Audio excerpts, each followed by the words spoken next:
Subhanallah, Alhamdulillah, La ilaha illallah akbar. Subhanallah, Alhamdulillah.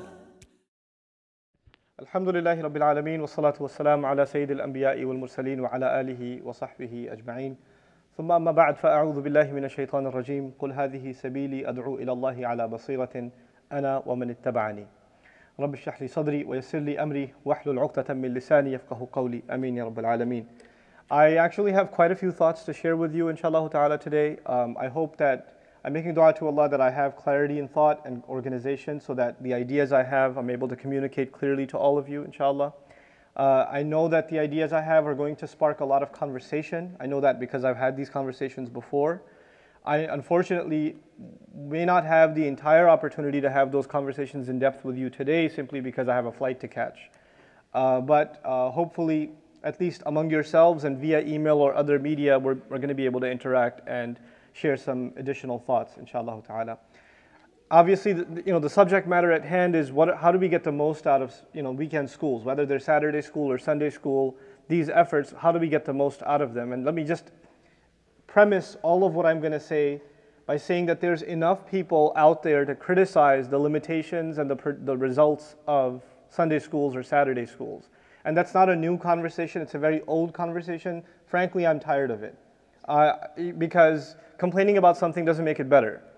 And also, it's also ignoring the reality that for a good number of children that are coming to these schools from early ages all the way to their teen years, this is possibly the only Islam they will ever be exposed to. A lot of these kids don't even go to Jum'ah prayer because of their public school schedules. So and their parents aren't very well educated in Islam.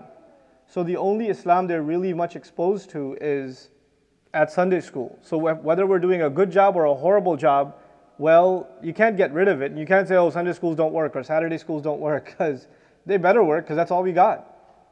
For a lot of these kids, they're not going to end up in Islamic school. They're not going to take weekend seminars that come from Islamic institutions. They're not going to attend the halaqat. A lot of these families don't even know the address of the masjid. The only reason they know about the place is because they have to drop their kids off at Sunday school. It's the only time they get very cheap daycare. But I'm not complaining. I'm just saying that's a reality. And if we're going to try to make things better for our ummah, the first thing to do is not to complain, but actually internalize reality and work with that reality. I've been raised in a culture where all I see around us is us complaining about reality. I say, let's just accept reality for what it is, and let's work with it. And instead of fighting against it, work with it and say, well, given these circumstances, what can we practically do? Now I'm going to take a few steps back before I talk about weekend schools in particular. I want to let you know that for a long time as I was traveling across the country, I was speaking at the forums that are mostly masajid, like the masjid scene.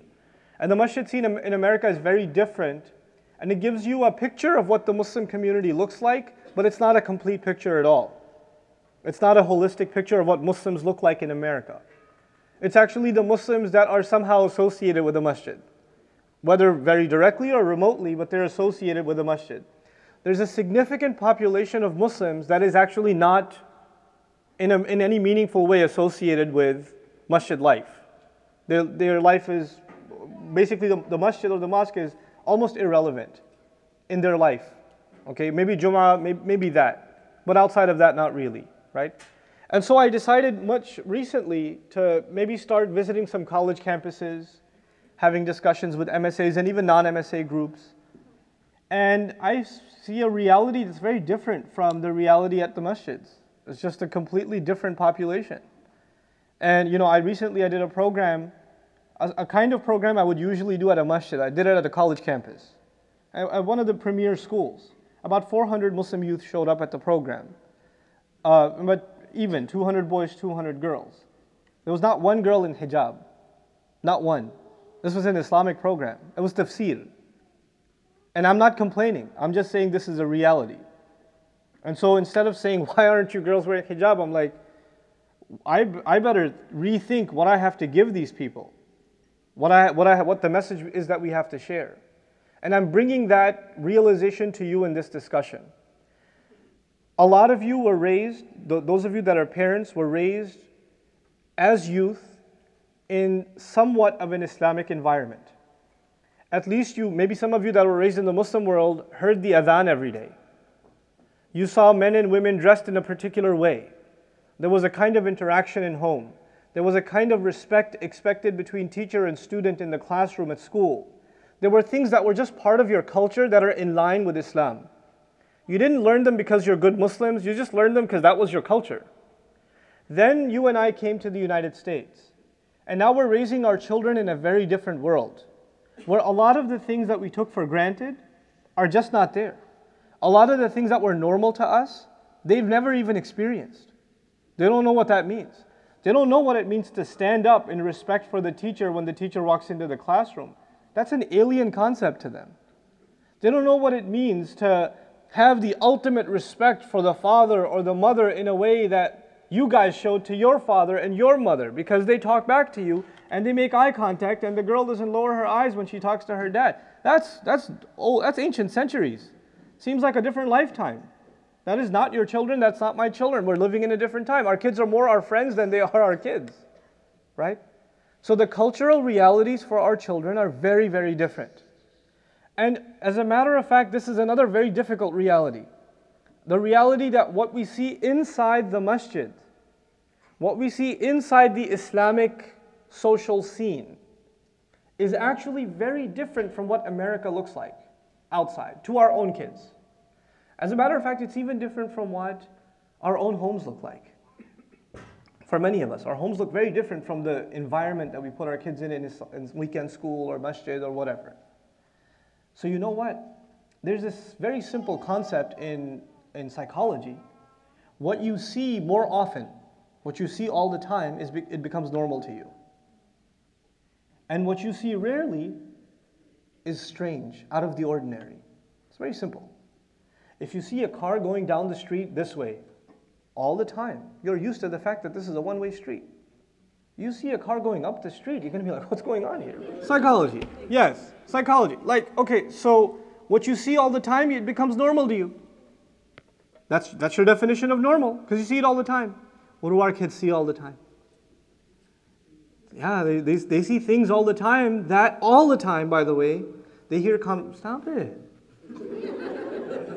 They hear conversations all the time, and they hear things all the time that if we heard, that we would consider them absolutely unacceptable.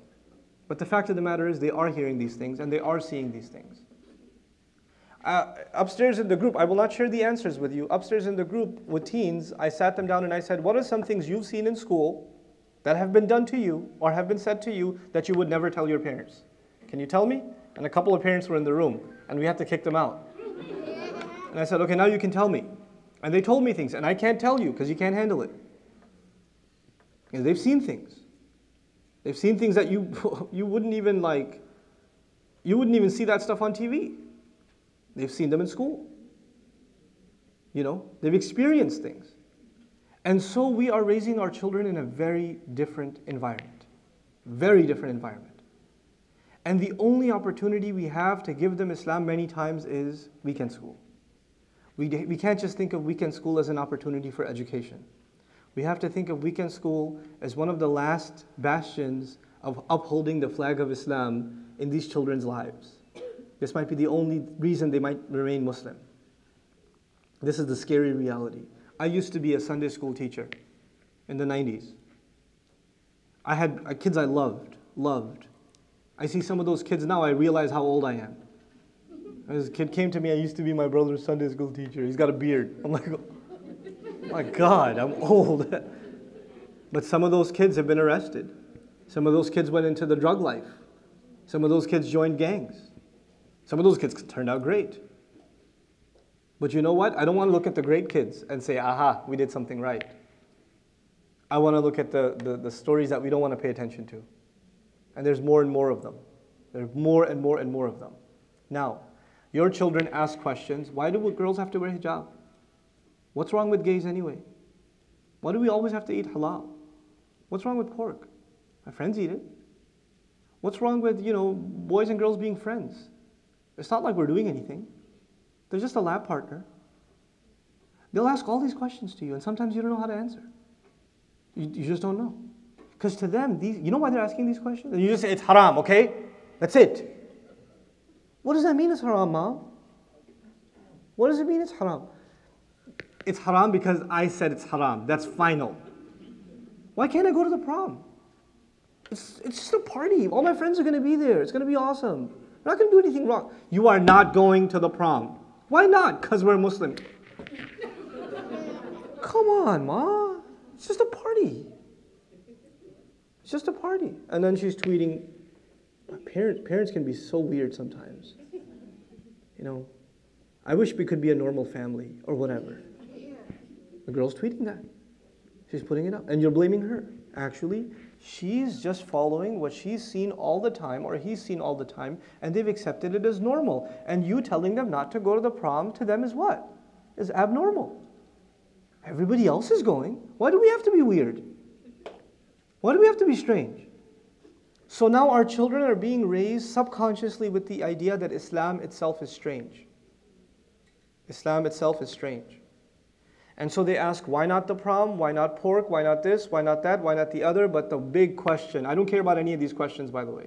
I care about one question. And our philosophy for Islamic school, Sunday school, has to be revolve around this one question. You know what that question is? It's the scariest question of all. Why am I even Muslim? Why am I even Muslim? Our children may not be asking that question, but a lot of them are thinking it. And it's scary that they're thinking it and they're not telling us because they know we can't handle it. And we have to preempt. We have to know that that question exists and we better have an answer. And the opportunity to provide that answer is going to be in these weekend schools, because that's maybe the only Islam they'll ever see. Now, let's talk about weekend schools. Our schools were formed by people with good intentions several decades ago. And the intention was the children should at least know some things about Islam. We learned how to pray when we were 5 or 6. We learned how to make wudu when we were 6 or 7. We learned how to read Quran by the time we were 8 or 9. We knew certain du'as and certain surahs. We knew something about the life of the Prophet ﷺ, so our children should know that too. Very logical. It's a very logical assumption. And so we built these schools, and the point of the school was teach some things about the religion to practically, basically. Does my kid know how to read Quran yet? Do they know how to make salat yet? Do they know how to make dua yet? Do they know how to do this or that or the other yet? If they know these things, they're functional Muslims. Good enough. That's what the average Muslim is concerned with. Some of you parents are concerned my child should be a knowledgeable Muslim child. They should know the seerah of the Prophet ﷺ. They should understand the Quran, etc., etc. You're not the norm. You're the exception. I'm talking about most parents. When you're running a school, then you don't deal with the exception, you deal with the norm, you deal with the majority. You address them. You don't address the exceptional parents who say our children should be really knowledgeable Islamically. They're not the norm. As a matter of fact, most parents will come to you and say, why are you teaching my child like Arabic language? I don't care. Just tell them to read the dua. That's all I care about. And you'll have those conversations, you'll be like, where is this coming from? Because you're not seeing things from their perspective. That's all the Islam they ever were taught, so they don't see the need to teach their children any more Islam than that. They've drawn the line of how much Islam needs to be taught. Now, at the end of the day, we approach Sunday school for the last few decades as an educational institution. As an educational institution, where something will be taught. My theory, and I know many of you will disagree with me, and that's okay, but I'm very, alhamdulillah or astaghfirullah, I'm a very opinionated person. So my opinion has formed over the last few years, and I'm actually very rock solid in my opinion on this. If we continue to approach Sunday school primarily as an educational institution, there's something fundamentally wrong with us, not our children. They don't need an education. They don't need an education. And I'm going to try to prove to you why I come to this conclusion, very briefly. You take majority of the kids that are sitting in a Sunday school, not your school, any school. Take the majority of the teenagers that are sitting in a classroom across America, and you ask them one question, not the question I told you, why am I Muslim? Ask them the question, do you want to be here? Do you want to be here for the next 3 hours? Just ask that question. Sunday schools across America ask this question. Vast majority of the children will answer with what? No. No. The only thing that makes it bearable is maybe my friend is suffering with me. Our children experience 5 days of institutionalized prison called school. And then they have 2 days of freedom. They're out on bail. And those 2 days, we take one of those days and do what? Stick them in jail again. 4 walls, teacher and prison guard in front. Look, I don't care if it's Islam or mathematics or social studies, it's a classroom. It's a classroom. It's restricting. You're inside this space. And by definition, children enjoy freedom. So the very starting point of our effort with our children is we're an uphill battle because by definition, they don't want to be there. I say Sunday schools, Saturday schools, Friday schools are going to be unsuccessful and continue to be overwhelmingly unsuccessful with few success stories. And by the way, the exceptions prove the rule. They will continue to be so until we change the answer to that question. Until the answer to that question is, oh my God, Saturday school, I love that place, man. I love Saturday school. It is awesome. I love being there. Until that answer changes, we failed. Because we want them to learn something that we like for them, but they don't like for themselves. They don't like it for themselves. Learning happens when love is there. A good teacher is not a good teacher who can make subjects easy. A good teacher is someone who can make you love the subject and then make it easy. Our children don't love the subject. They don't even love school. They don't even like their teachers a lot of times. They just see teachers as someone who keeps giving them work to do and then embarrassing them for work they didn't do. This is my first reason to say we philosophically have to have a shift from an educational institution to another kind of institution that I haven't defined for you yet. I have other reasons to say why it's not an educational institution. I have many other reasons, but I don't want to waste your time with those. I've come to those conclusions after lots of trial and error with different schools. Many years ago, I was asked to run a Sunday school. I used to be a teacher at one, but after a while, I was asked to run a Sunday school. And I told the parents flat out, I don't think you guys are going to like what I'm going to do. I mean, you guys like my khutbahs and stuff, that's cool, but you're handing me your kids. You understand, I have a very deviant philosophy on what needs to be done with kids. You're not going to like it. No, we trust you, Brother Nouman. Okay, you sure? Are you sure? You sure you want to do this? Yeah, we're sure. Okay. Sunday school teachers meeting came. I'm the Sunday school principal. Which books are we using this year? Which videos are we using this year? I said, we're not using books. We're like, oh, we're not using books? I said, no, we're not using books. What are we going to do? I said, nothing. But what about the teenage kids? I said, especially them, we will do nothing. Like, well, this is a Sunday school. I was like, yeah, I don't like the word school. It's the Saturday Hangout. You know how every school has a motto? As a motto? The motto of weekend Islamic school is one hadith. Al-mar'u ala dini khalilihi falyanzur ahadukum man yukhalil. Person depends on the religion of their friend. Watch out who you make friends with. Saturday school, Sunday school is a place to make good friends. Good Muslim friends. More than anything else. You young people that have been brought up in this country know, and they will tell you from experience, what saved their Islam was their friend. And what ruined their Islam was also their friend. Our children, for the most part, have non-Muslim friends. Or have Muslim friends that have little to do with Islam. We have an opportunity to create friendships under the umbrella of Islam at weekend schools. The majority of our task is to create friendships, to create a social environment where they feel comfortable, where they can hang out with other Muslims and feel like they can talk to them about anything without being judged. They can play with them, they can chat with them, they can hang out with them, they can do trips with them, they can do super awesome things with them, and then we can slip in a little learning, because wanting to be Muslim, loving being Muslim, Wanting to identify with other Muslims is far more important than learning to recite the Fatiha. Because the Fatiha, if not recited with sincerity, isn't the Fatiha at all. The learning will come, but the love has to be there first. The identification of themselves as Muslims has to be there first. And that to me is the primary objective, especially of 11 and older. 10, 11 and older, all those groups, your primary objective as people that are running the Saturday institution is to create opportunities of friendship, discussion, conversation, advice. We just hang out at Saturday school. We just hang out, we just chill. Once in a while they give us something to memorize or whatever. Once in a while we learn something, it's slipped in. It's like a 70-30, 70% awesomeness and 30% learning. I even say 80-20. And then up the dose, now you'll see some kids are serious.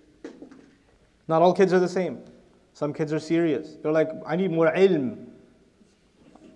I don't need basketball, I didn't come here, I came for Islam, to Saturday school. Fine, those kids should have a specialized class. Don't bunch them with everybody else. They can have a specialized class. But they also need to learn that their love for knowledge needs to be balanced with their love for their fellow Muslim brother, their fellow Muslim sister. We learn Islam so we help each other, not just so we get advanced and leave other people in the dust. And we need to teach that not just to our teachers, but also to our students. One of the diseases in our Sunday and Saturday institutions is that we love the kids that do well on tests, and we hate the kids that don't. My God, you only created this institution for the kids that don't do well on tests.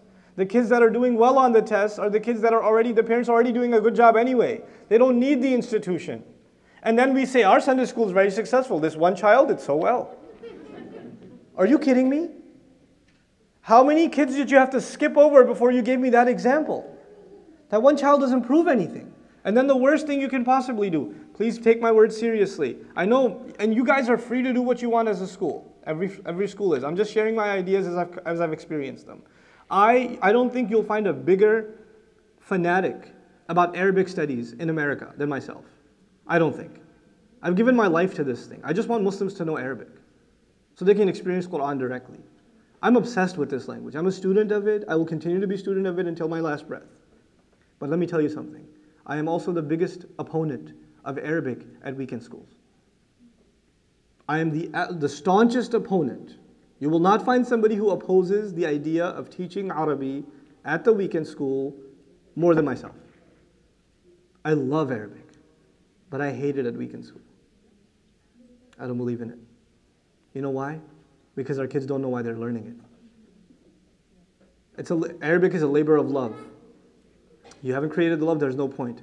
Secondarily speaking, Arabic language acquisition cannot be done once a week. There's enough research for that.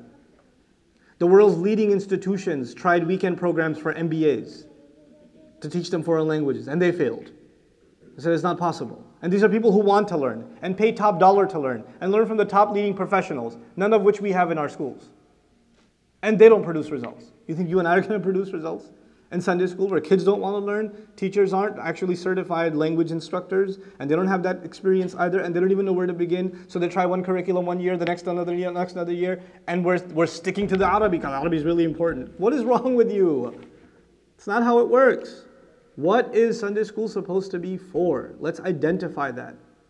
Also, let's identify that that institution, Saturday or Sunday school, will not be successful until we create an orientation for parents, where this conversation happens with all the parents. Look, this is why we're coming here. We need your cooperation.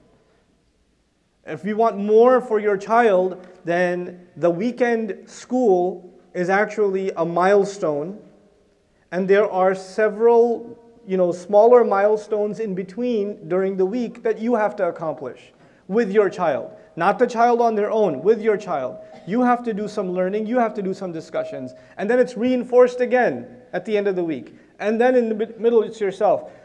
The weekend institution for schooling needs to be an education and orientation for parents as much as it is something that supports students. And then you will say, well, nobody will come if we do that. If we put restrictions on the parents, they won't sign up for our school. Are you interested in numbers, or are you interested in bringing about change?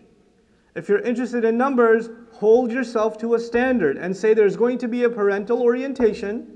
It's going to be 5 hours long. It's going to be 2 Sundays in a row, whatever it's going to be. If you're not willing to do that, you cannot be in our school. And I know we're Muslims, so there are people who fight and say, no, we have to put our child, we're very busy, blah, blah, blah. I'm sorry, that's our policy. We don't like policy. We like bending the rules every time somebody comes along. That's why, and then when we complain about corrupt Muslim governments, we can't even run an institution with rules.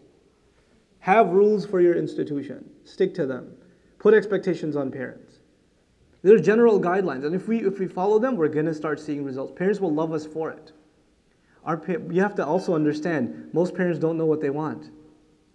They don't know. They're not educated in Islam, most of them, and it's not their fault. We have to help them. They have to let us help them. So we have to put, guidelines in place. Older grades especially, I mentioned, discussion, hangouts, basketball trips, take the kids out, go play a video game or something, have young youth group leaders, have chaperones, make them go on camping trips, right? Watch a sports game or something, whatever. With the girls, I don't know, go to Starbucks and just sit there and talk. Just talk, and they'll love it. What'd you do? We talked. It was amazing. I'm not making it up. It's been tried and proven. What do you want to do? Let's just talk. Okay, let them talk. I felt really good, Girls just need somebody to talk to. Great, give them that. Don't stick them in a classroom. Also let the girls be by themselves and let the boys be by themselves most of the time. Because they open up more. They're more comfortable expressing themselves.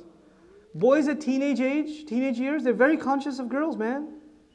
They're very conscious of girls. They think 10 times before they say something like, is that girl going to laugh at what I say? That's how they think. They're not going to open up. When they're by themselves, they'll be themselves. And then there are boys that are extra loud thinking that's going to impress the girl. That's what's going on in their head. I know it's Islamic school, I know. But you have to know teen psychology. You have to know that. This is what you're dealing with. Just because they're doing advanced Islamic studies doesn't mean he doesn't have hormones anymore. He is who he is. You have to realize that. Then girls are super conscious. They're super conscious. They're very afraid of embarrassment. Super afraid of embarrassment. You have to give them a comfortable environment where they can just talk and nobody will judge. And girls, the problem with them is they don't necessarily care too much about what boys might think. They're more worried about what the girls next to her might say when she opens her mouth. If she rolls her eyes after you make a comment. I have a question. I didn't understand. And the girl next goes. And the whole scene plays in her head. I'm not going to ask a question because the rolling of those eyes, that is death to me. I shall not experience that in my life. So I have no question. I'll just continue to chew my gum or something. We have to open these kids up.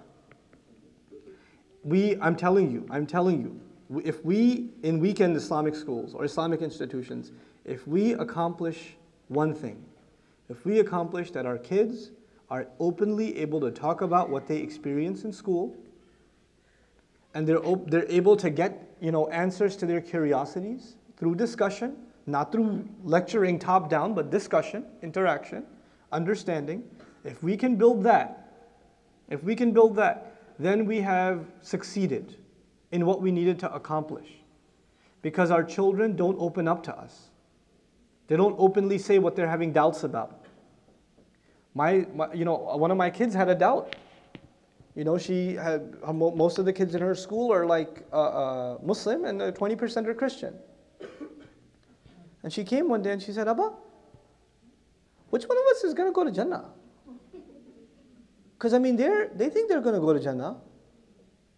And we're going to go to Jannah. But you can't all go to Jannah, right? Because you can't be, it's either right or you're wrong. So maybe we're wrong and maybe they're right and maybe we're right and they're wrong. I'm so happy she said that. Because you know what? I had the same exact thought when I was her age. I'm happy. I didn't freak out. I was like, you're right. That's actually a pretty cool thought. And I had a long 1 hour just conversation, not a lecture, just a conversation with her. And a conversation means I have to listen to her as much as I talk. you know. And he's like, oh, okay, I get it. Okay, I understand. At the end of it, I was like, oh, you understand, huh? What do you understand? Explain it to me. I forgot. And then she explains it to me. I say, okay, you do understand. I got you. You know. But you know what? Our kids, if they have these thoughts, they think 100 times before they tell their parents. They're afraid. Our job at Sunday schools, Saturday schools, is to open these kids up so they can freely talk. So they don't keep those thoughts to themselves. Because they keep those thoughts to themselves, they will fester inside. Maybe they will share them with their non-Muslim friends, and then they will get non-Muslim kinds of answers. And then further and further, as those questions develop, the question, why am I Muslim, will get stronger and stronger and stronger and stronger until they are old age. They are now professionals, they've gone to college, and then you meet them. I've met those Muslim kids that are products of Sunday school, that are professionals, they're well off, and they're living in cities on their own, away from their parents, and you say, are you Muslim? They're like, yeah, actually no, but I just say I am because my parents would freak out. If that's what you want, you'll get it. But if you want genuine Islam for your children, then this is the only opportunity we have. And if we squander it saying, oh, our children know how to recite this surah really beautifully, what does that mean? What does that mean? A child can recite the surah beautifully and still hate Islam. We're worried about the quantitative over the qualitative aspects, the psychological aspects of our religion. I am not undermining the quantitative aspects. I'm saying they should be there, but they should be there at a smaller percentage, especially in weekend schools. And we should actually have a plan of action where parents can be the active instructor for their child on some of these other areas, which actually makes Islam a part of the household. If that's part of the package, if that's how we're putting it together, then we will get somewhere. We're going to get somewhere. Otherwise, we're kidding ourselves. It's the same old machine for many, many years. We feel good at the end of the graduation ceremony when we get some child to come and superficially recite a surah or sing a nasheed. And everybody's like, and we give them awards. What does that mean? What does any of that mean? These are the things we used to do back home in Pakistan or India or Bangladesh. This ain't Pakistan. This ain't India. This ain't Bangladesh. This ain't Morocco. This ain't Egypt. This is America. You have kids that are, wallahi, I've seen children that have memorized Quran and they're at their graduation ceremony and they're missing salat on purpose. The graduation ceremony starts after Maghrib. They're sitting in the lobby playing on their iPhone. And they're talking about, man, my dad's going to get me a PS3 because I'd finished Hifz. And the salat is going on upstairs. And I'm going to be reciting. Which surah do you think I should recite for the graduation ceremony? Because they understand, you know what's in their head? I became a hafiz for a trophy so my parents can show me around. And where am I going to lead Taraweeh? And what prizes am I going to get? He doesn't even know why he memorized Quran. He doesn't still see the value of salat. And that's not his fault. That's not his fault. We created a culture where there's just a trophy. The trophy culture, the prize culture. You know? We love academic achievements. We love them. That's the Pakistani thing. That's the Egyptian thing. We love academic achievements. He came in first. First prize goes to this child. Second prize. What is he going to make achar out of that prize? What is he going to do with that prize? You know? He's not a better Muslim because of that prize. And let me tell you something else while we're on the subject. Because we treat weekend Islamic institutions as educational institutions, we have great books. I love some books. Like Aisha Limu's books, I'm a huge fan. Islamic Aqidah al-Fiqh, Islamic Tahdhib and Akhlaq, brilliant books. They are food for such awesome conversation. Really, and they're springboard from which you can have great real conversation with kids. But you know what we do? There's a test on chapter 21 to 29 this week. And the kid who's good at English in school is going to get 100 on the test, not because he loves Islam, because he's good at English. And he got all the test proves is this child is intelligent. It proves nothing about their loyalty, love, appreciation, internalization of Islam, nothing. So we're reducing something that's supposed to be affecting our personality, we're reducing it to something that's supposed to be parroted. It's supposed to be parroted. That is the fundamental problem of weekend institutions. But it's not beyond repair. It can be fixed. It can be fixed. It'll take a cultural shift. It'll take a real internalization from parents and teachers that we're here for a particular reason. You know, this is what the weekend school is for. Discussion, understanding, you know, internalizing, removing confusion. If we can make Sunday or Saturday schools an opportunity where most of the talking is done by the kids, we're good. Where most of the talking is done by the kids, not us, then we're good. We just lead the conversation. We lead it in a direction. Today our topic is this. What do you guys think? Today our topic is what happened in Boston. What do you guys think? You need to know. You need to know when when children say, man, my friends call me terrorist, but it's okay, they're just kidding. It hurts me that they've even accepted it. They've accepted it. And they haven't had that conversation with you. And therefore you've never had that conversation with their school. It hurts, doesn't it? There are kids that say, when this Boston incident happened, there were kids across the country that said, I don't want to go to school. Muslim kids in Oklahoma, Muslim kids in New York City, I don't want to go to school. Now why do you think they don't want to go to school? They're going to be harassed. Things are going to be said to them, and they know. We get it every time. We need to be able to have those conversations. These kids need therapy. These kids need self-confidence. Why am I Muslim? There are two dimensions. The last part of my conversation with you, there are two dimensions to the answer to the question, why am I Muslim? There are two parts to that answer. One part of that is emotional. There has to be an emotional attachment to Islam. A psychological attachment to Islam. You can call it a spiritual attachment, an emotional attachment, a psychological attachment, but that's one side. The other side is an intellectual attachment to Islam. There's two sides of this. When they build good friends, when they have teachers they can trust, when they can have insightful conversation, when they develop this bond with their friends, then you've covered the emotional side, which is missing right now. The fact is it's missing.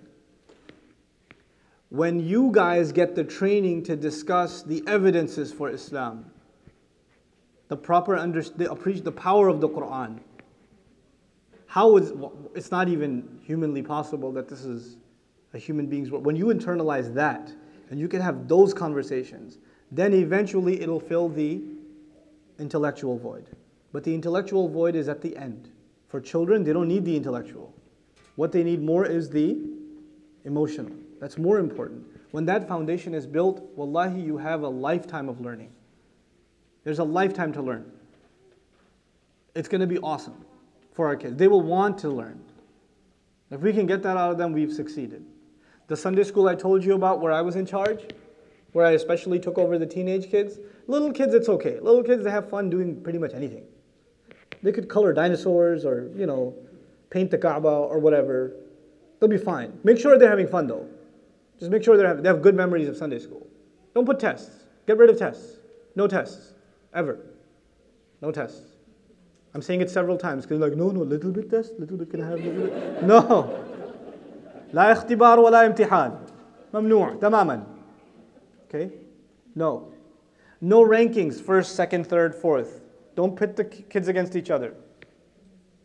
Awards, however, rewards.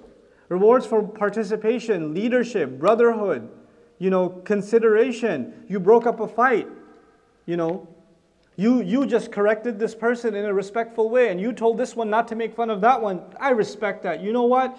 Here's a Snickers. Here's a ticket to the ball game or whatever. Award good behavior. Get rid of the school mentality. Create a place that kids love. And you'll be creating something that inshallah ta'ala will last. So the story I'm going to end with, the Sunday school I used to teach, I had the most troubled kids, teenage boys. They said, you take those. I was like, oh, I'd love to take those guys. These guys come in, man. Sunday school starts at 10. They roll in at 11:30. Yeah, man, I was just, what I'm saying. And he's just sitting like this. I'm supposed to be talking about the seerah. I'm supposed to be talking about usul al-fiqh. I'm supposed to be talking about a textbook. I was like, nah, guys. Yo, bro, you guys want to play ball? Yeah, let's play ball.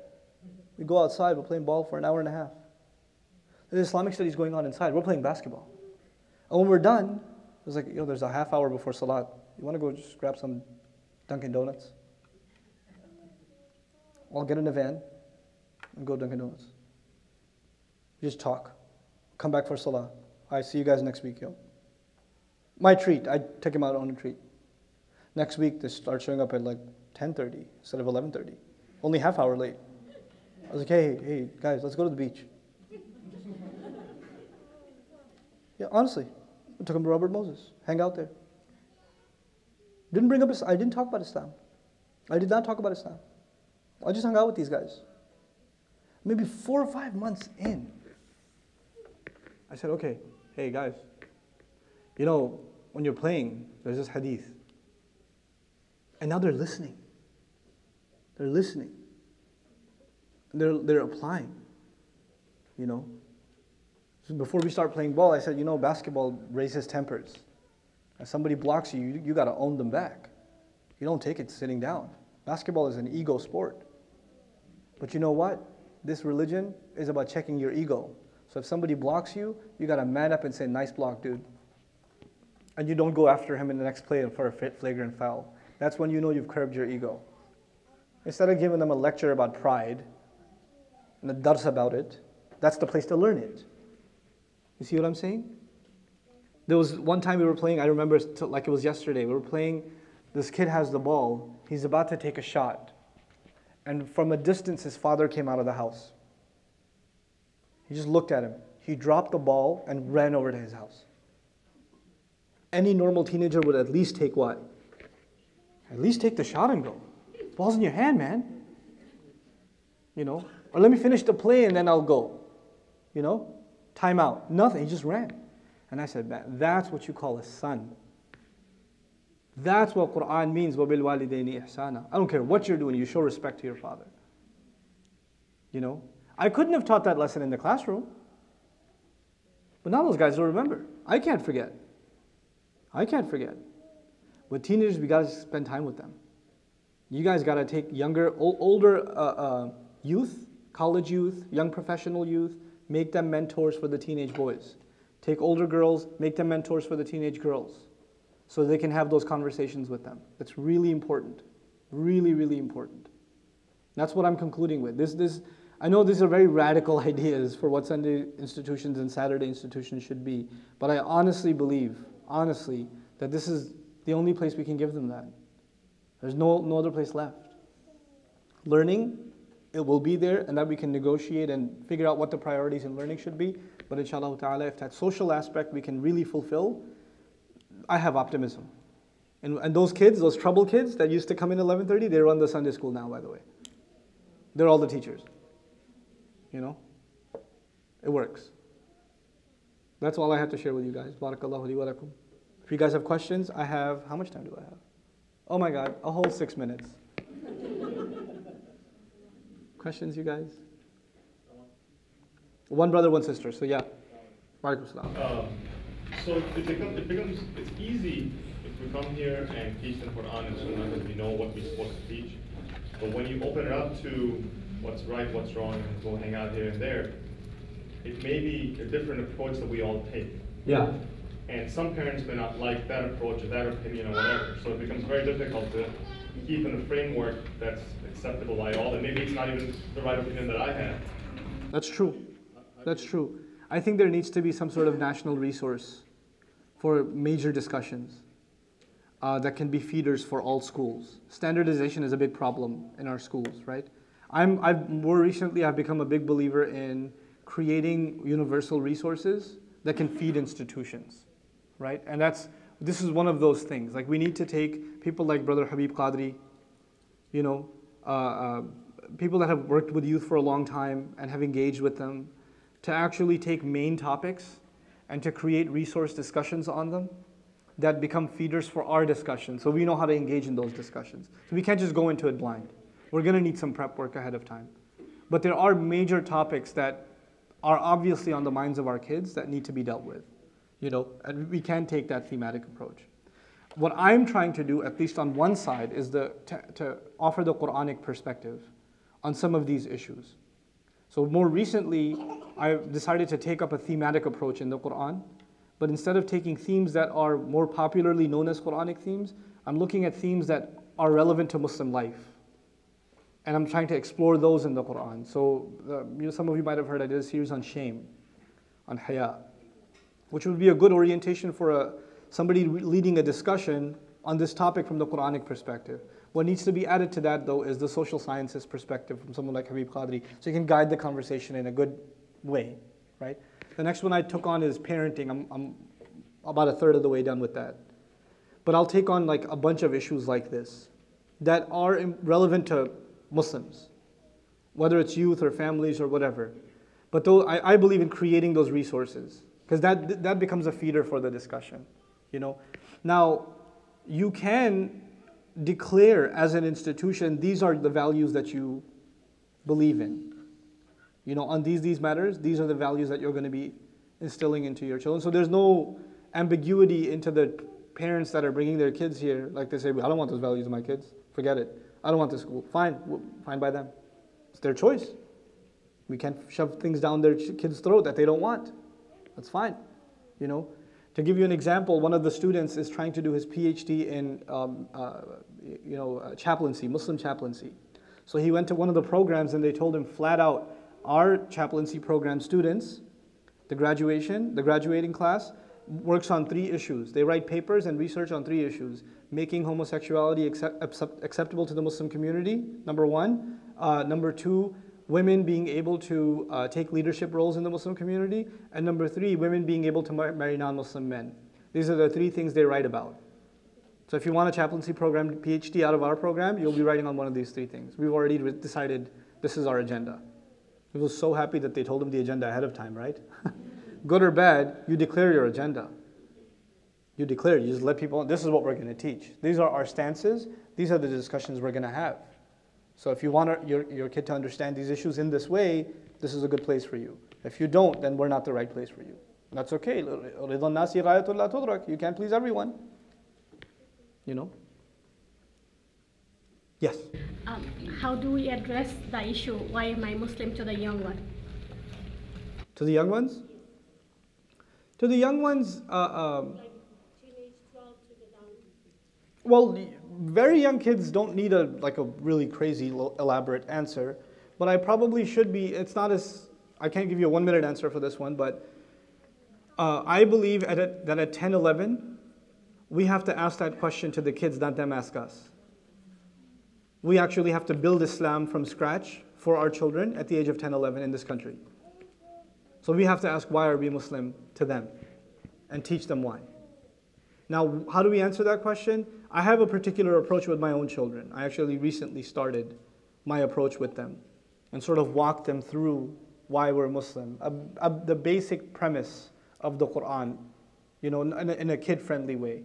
And I actually do this while I'm driving them to school. So I have this basic, it's not a halaqah, it's a conversation I have with them about why, you know, how do we know Allah made everything? It was the first conversation I had with them. The second conversation I had with them, you know, you think if Allah made us so awesome, wouldn't He want to talk to us? Right? Didn't He want to tell us what to, you know, what He would want from us? Because He made us pretty amazing. And He's like, yeah, I have really awesome hands. You know? So we talk about prophets and what they came and did and why we have to respect them. So basically the aqidah things, right? The divinity, revelation, and the afterlife, but bringing it up in a kid-friendly way and building these 3 concepts. Basically, iman is 3 things, right? It's tawheed, risala, and akhirah. It's 3 things, and you can build them logically through discussion. I'm hoping maybe the next round I do with the next child, I'll record those those conversations. Because it might be of benefit to other people. They can use them as springboard conversations. Inshallah, yeah.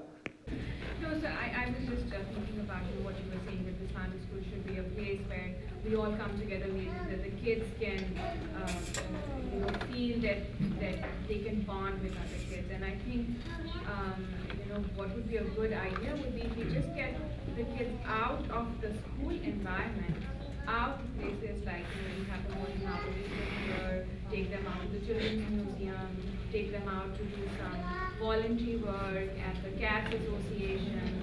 And I think that is what is really missing in our Islamic schools. And whenever we ask the kids, all they want to do is go out on field trips, right? Other than Brunswick Zone, which we always do. If you ask the kids, they say that, well, our public schools take us to the Chicago Field Museum. Why can't all our Muslim kids also sit on a bus and go? And I think those are the kind of things that would really... Yeah, I agree with that. I agree with that. I don't think all the time, but I think it's a good opportunity. And those trips are not just trips. Those trips are opportunities for conversation. So if you think of them that way, I think you can get a lot out of them. And it's a budgetary issue too, right? Trips every week can get expensive. Yeah. I really loved the conversation you had. Seems like every time we hear lectures, it seems to be like 1400 years ago. But I could relate everything you said today. So is there are you working on, seems like you understand the whole thing, are you working on a framework that a school could come up and say, we want to adopt Nouman Ali's framework for a Saturday school, or a Sunday school? That is cool, except, so here's the tiny little problem. I've got like a few things on my plate. I'm trying to develop resources in certain areas, and for the next year my focus is actually developing resources for Arabic education, and I'm going to focus all of my energies on that. When that is done, inshallah ta'ala, then I'm going to focus my energies on children's education for the year after that, inshallah. And then the year after that, I'm probably going to focus my energies from then on indefinitely on Quranic education, just across levels. So that's at least in my mind what my schedule looks like. And I don't like to do multiple things at once because it takes away from focus. So I'd like to just make one thing a priority in a year and make that a resource. Okay, it's available, it's done, work on the next thing. So the ideas I'm sharing with you, but I certainly don't have the scheduling opportunity right now to put a proper framework together. However, the skeletal structure I've given you is, in my opinion, more than enough for experienced teachers to put something worthy together. So you don't have to wait on me. I don't think. No, I think I'm saying not just by yourself, but Bayyinah could be working on it as a project. Yes, well, I like to focus on one kind of project in Bayyinah and then move to the next. I don't work on stuff myself. I have a team of minions that do that. Last question. Yes? Do you think that the Islamic school, when they teach on youth, born and raised is much better than when they teach by parents, they came overseas? If the kids are good and they're well educated, then yes.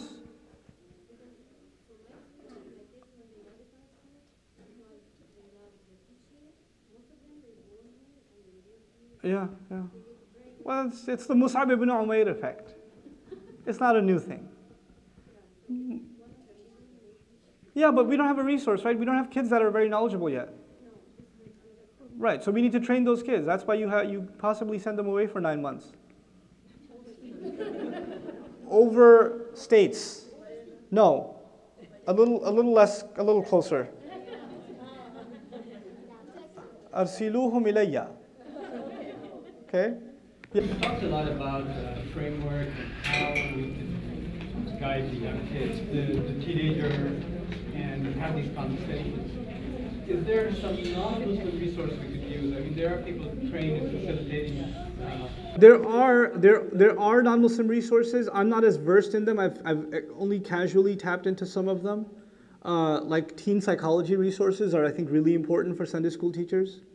Like getting good books on teen psychology, teen communication, teen counseling even.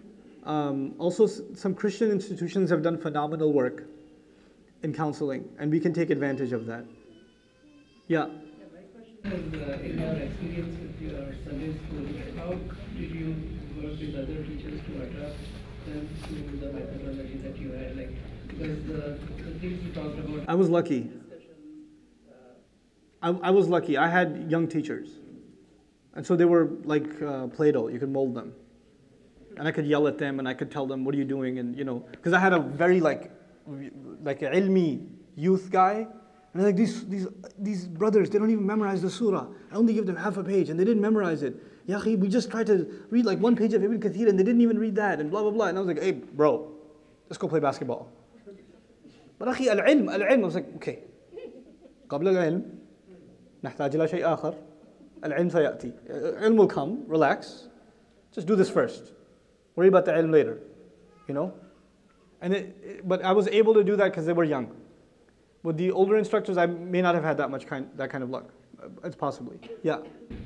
What are like couple of two important things that you would suggest to parents that they can do to help the weekend school? I think parents should actually get involved in the weekend school and look to identify resources. Like if you find young people in the community that are maybe young guys that are getting involved at the MSA or girls, and they're doing some other leadership type activities, you need to find young talent in Chicago and make them Sunday school teachers. You guys need to go on a recruiting campaign. And you need to find the most charismatic young people, and you have a lot of them in Chicago, you do. There's some really great kids here. I just saw a youth group yesterday of like, I think it's like 80 sisters that meet every week. They have programs. You know, there's some really cool stuff happening here. Find those kids and, you know, pay them and, you know, bring them here. Yeah. What do you do with the child who it's a struggle every weekend? I don't want to go. Is it fair to talk to the teacher to personalize their lesson? Like, you know, No. my child on homework, whatever they Well, they shouldn't have homework anyway. I told you no homework. No homework. Well, I mean, what do you do as Don't take your child to Sunday school. that's what, yeah. If your child doesn't want to go, don't bring them to Sunday school. What are you doing? Why do you put your child in a place they don't want to be? They will resent you for it. And they'll hate the masjid or the school. Don't do that. Just take them when there's a trip. Ease them back in. Sorry guys, I gotta go. Assalamu alaikum wa rahmatullahi wa barakatuh.